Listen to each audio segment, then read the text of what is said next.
ba guys, welcome back into my YouTube channel. So guys, in this video, mag-unbox ako ng mga nabili ko na mga sapatos from Sam Edelman. So, na-discover ko yung Sam Edelman guys, mga 5 years ago, yung sa mga YouTube ba. So, and then, nakabili ako ng isa, flat shoes, yung pinaka flat sleeper ba, slip-on, nandun guys. So, hindi ko na lang kukunin. So, iyon lang ang meron ako. And then, hanggang nagka-available dito, meron sa Level Shoes at saka sa Triano. Meron sila. Itong nabili ko is sa Nakil Mall. Nakil Mall sa The Palm. So, first time ko doon and then nakakita ako tapos meron silang big sale. So, itong mga collection daw ito, sabi ni ate, is last year ito. So, sobrang napaka-less niya. Under 100 dirhams lang. So, naka-apat. Totoo, 3 lang yung nabili ko and then parang hindi pa dumating si Busing. Bumalik ako doon sa shop. Tapos, inisipan ko yung isa. Sige na nga, kukunin ko na lang kasi mga 83 dirhams lang naman. So, di ba? Under 100 dirhams ito. Tapos, Sam Edelman na. May, ano siya, yung for me ha, yung Sam Edelman is more yung parang US brand siya pero made in Italy. Parang yun ang pagkaano ko. And then hindi ako sure ha, basta yun ang pagkaalam ko, yung mga binabasa ko kasi may mga pambasa-basa siya dito. Yung packaging niya ang ganda din. Yung in general, yung isang Sam Edelman, may mga ganda, same din sa mga ibang brand. May maganda, may depende sa mata mo, di ba? And then I think itong Sam Edelman na ito, it's more a little bit nicer yung material or yung material ba kaysa Charles and Keith. Parang nasa taas yan. Pero parang nasa gitna din siya ng Tory Burch, parang nasa taas Sam Edelman, then Charles and Keith. So parang for me ha, mas maganda pa nga itong material na to yung sa mga sapatos lang ha, sa mga shoe, ano lang, parang Charles and Keith, Coach for me nga parang dito pa, tapos Sam Edelman, and then Tory Burch. Yung parang for me, in my own opinion lang, Michael Kors, mas maganda ito kaysa Michael Kors. So, basta, yun ang sa feeling ko ha, hindi ako nag-ano na ganito ganyan, yung for me lang kasi nahawakan ko naman yung ibang brand at saka yung ibang brand meron din ako. So ang Sam Edelman for me is more nasa a little bit higher pa siya sa Charles and Keith, sa Coach at saka sa Michael Kors, in my own opinion lang. So ito na nga, ano na lang kung anong mauna ko dito guys ha, pero I try na i-ano ko yung pinaka last kong nakuha. So, ito, this one guys. Pinalagay ko ni ate yung dito, para mabasa ko, malaman ko ulit ba yung price.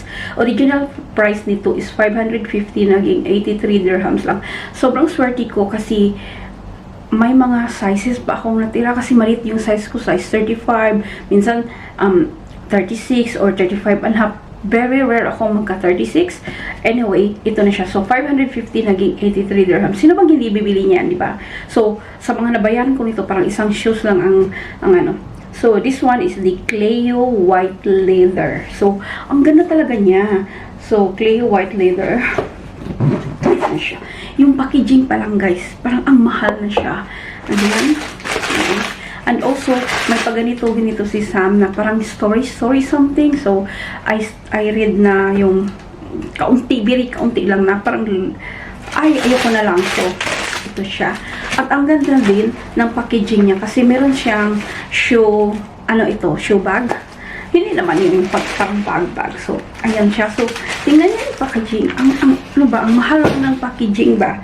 Ito na nga yung ko. So, ito, meron pa siyang available na lahat, isa lang pala guys, yung, ito, sabihin ko na lang. Ito is bago ito, hindi display. Kasi may isa akong display, pero gusto ko siya, and I want na. Pero, alam mo, hindi, as much as possible, ayokong bumili ng display, pero pag gusto mo tapos naka-sale, parang wala na talaga, parang lalo na pag mura, kukunin mo na lang. So, ito na nga siya guys, So, di ba ang ganda? It's more cream sa naka ano naman na ivory, pero more, hindi siya yung sobrang white na white for me. Ayan siya. Ang size ko dito is 5.5. So, nagkasya, may tatlong kulay ito. Ito lang yung nagkasya sa akin. Ayoko lang sabihin yung iba kasi nakalimutan ko na ibang kulay nila. So, ayan, may parang yung name, engraved na name dyan. Andito din sa, nakalagay din, 5.5 Sam Edelman. So, ito, meron din yung pangalan niya, at saka, sobrang soft.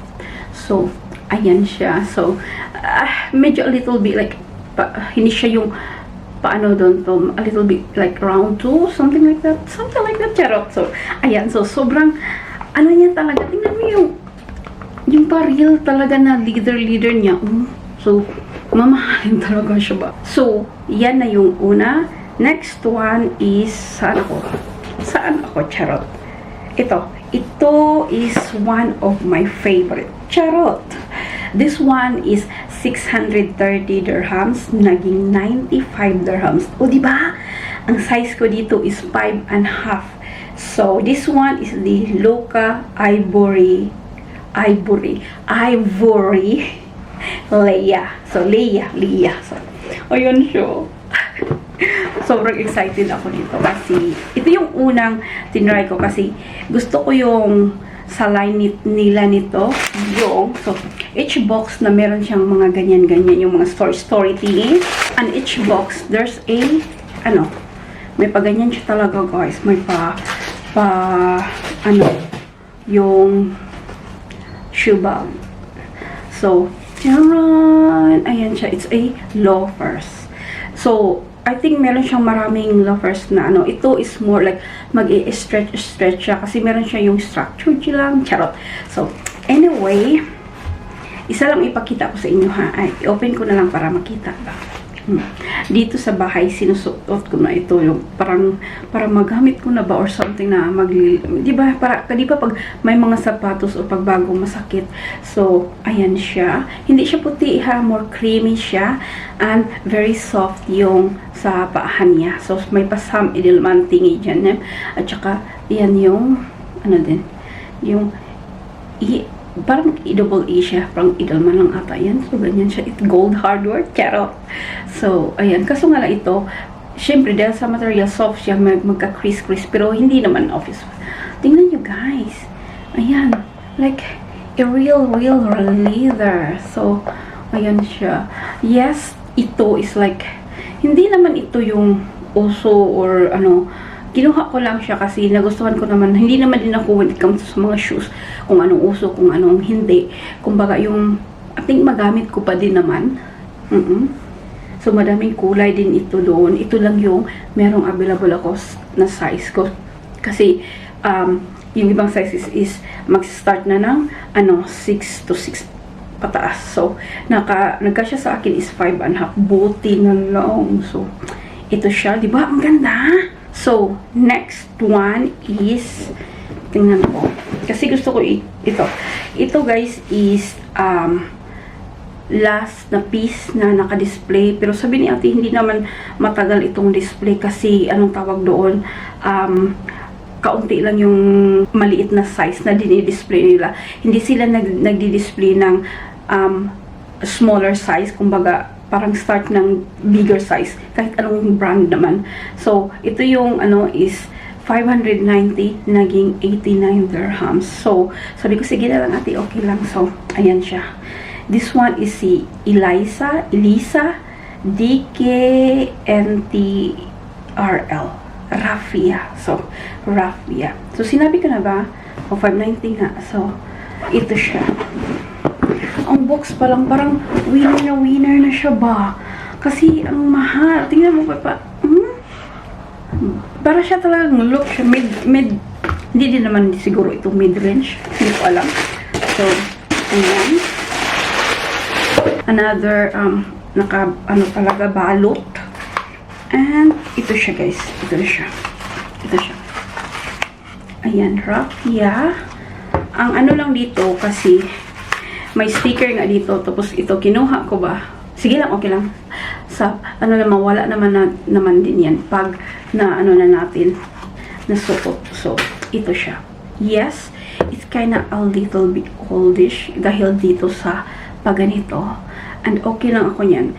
Gusto ko yung pagka-raffia niya. Gusto ko talaga kasi, I mean, ano, tawag doon, maganda pag gagamitin pag sa beach. Charot. Ganun. Anyway, nagustuhan ko lang siya. May black nga nito na bago. Sabi ko, I still go for the brown one, yung ganitong kulay, kaysa black. Kasi yung black is more boring, is more like parang hindi mo siya parang hindi siya kitang-kita. Yung iba ba, ito talaga kasi kung gusto mo tong design na ito lang naman ang nagpaayaw sa akin. Okay naman ako sa mga design na ganito.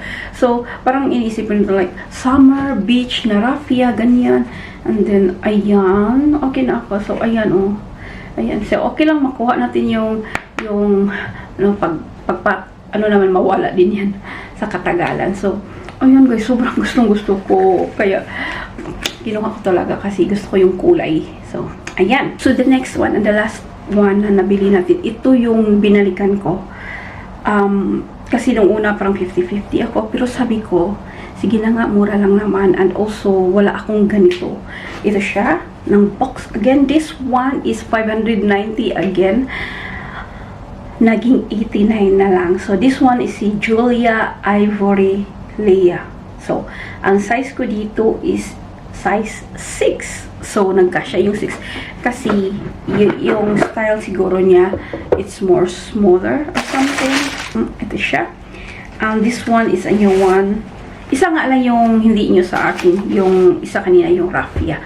So, sa lahat is, meron ba akong available na size. So, ito na siya guys. Ito. So, yes, I know na sabihin yung, pangit naman yan. Yes, hindi naman ako yung, para sa akin, hindi siya, nung unang tingin ko, kaya ko binalikan, sabi ko, ay, parang pangit, parang, hindi naman yung pangit, grabe naman yung pagsabing pangit, parang ganito, ganyan, pero sabi ko, sige na nga, like, para naman, like, parang medyo a little bit formally, charot lang ba, so, ayan siya dyan with gold heart or charat.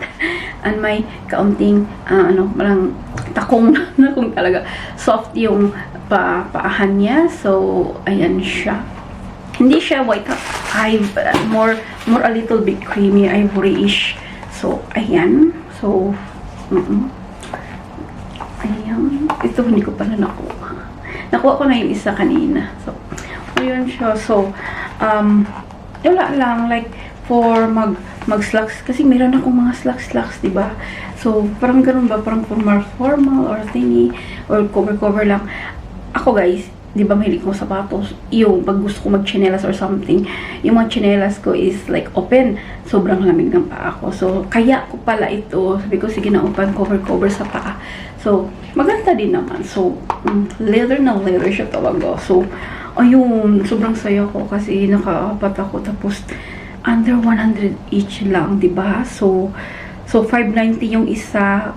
So, 89 at saka basta parang winner na winner yung ko to dito. Parang isang sapatos siguro ang mabili ko sa kung hindi ito sale. Isang sapatos lang.